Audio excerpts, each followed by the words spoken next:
Hello friends, welcome to all of you in my YouTube channel Learn Medico Trick।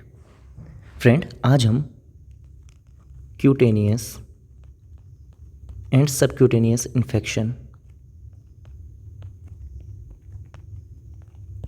Cellulitis के बारे में पढ़ने जा रहे हैं।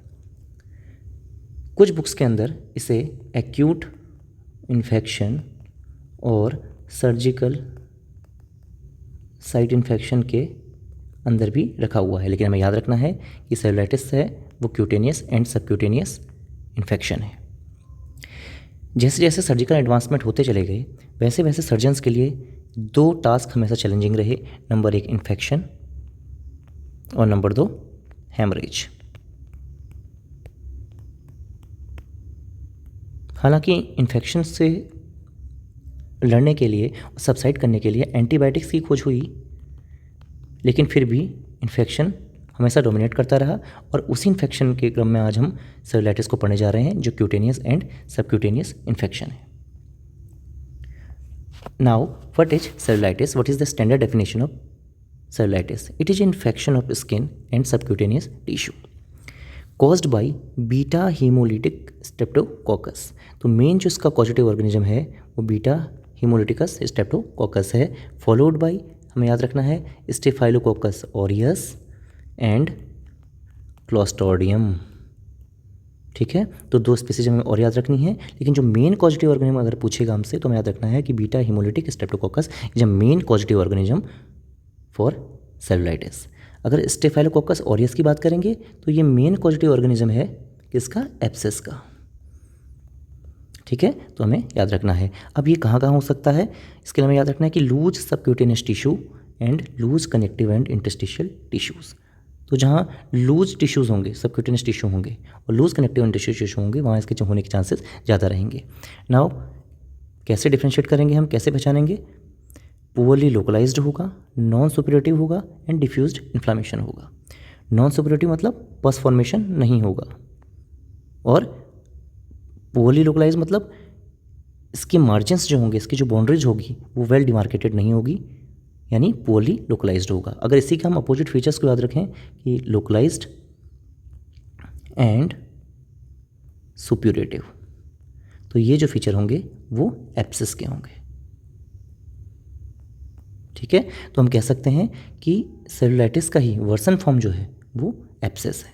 नाउ हमें एक चीज़ और याद रखनी है कि cellulitis, abscess and एंटीबायोमा।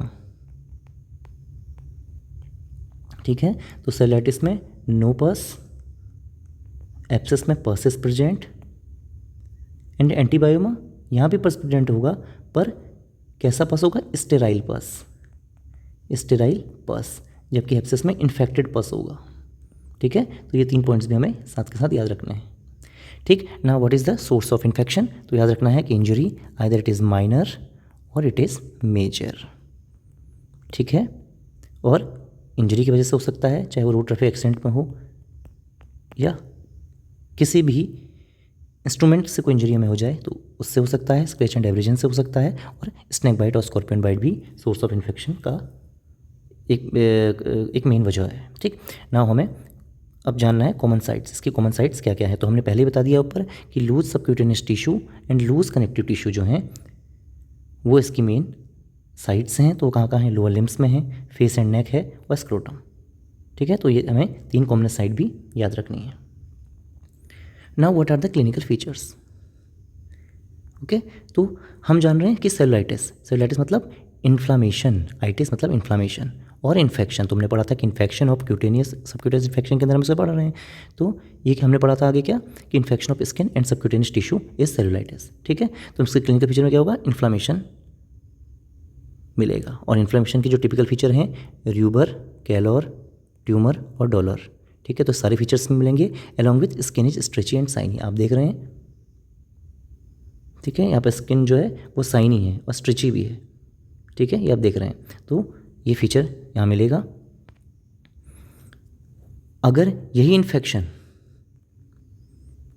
Blood stream में पहुँच जाए तो सिस्टेमिक फीचर्स भी आपको शो होंगे, like fever, chills and rigors. और अगर यही लंबे समय तक परसिस्ट करे तो टॉक्सीमिया भी कॉज कर सकता है। ठीक है। नाउ अगर इस केस को ट्रीट ना किया जाए तो ये क्या कर सकता है, सुपुरेशन यानी पस फॉर्मेशन कर सकता है, स्लफिंग हो सकती है और लास्ट में गैंग्रीन का फॉर्मेशन भी कर सकता है, गैंग्रीन या अल्सर भी बना सकता है।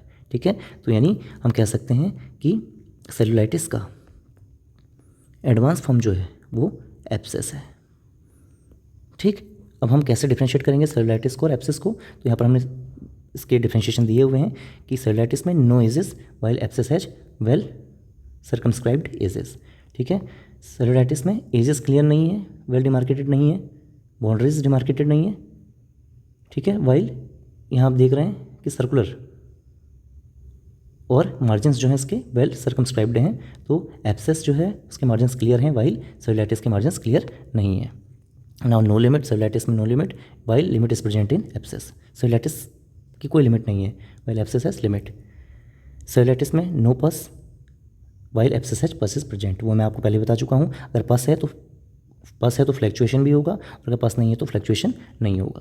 ठीक। नाउ अब हम बात करते हैं ट्रीटमेंट प्रोटोकॉल की। तो हमें याद रखना है कि number 1 bed rest with limb elevation. Limb elevation से क्या होगा, एडिमा सबसाइड होगा। और एडिमा सबसाइड करने के लिए दूसरी तरफ हम क्या करेंगे, antiseptic dressing with glycerine magsulph, because glycerine magsulph is hygroscopic in nature.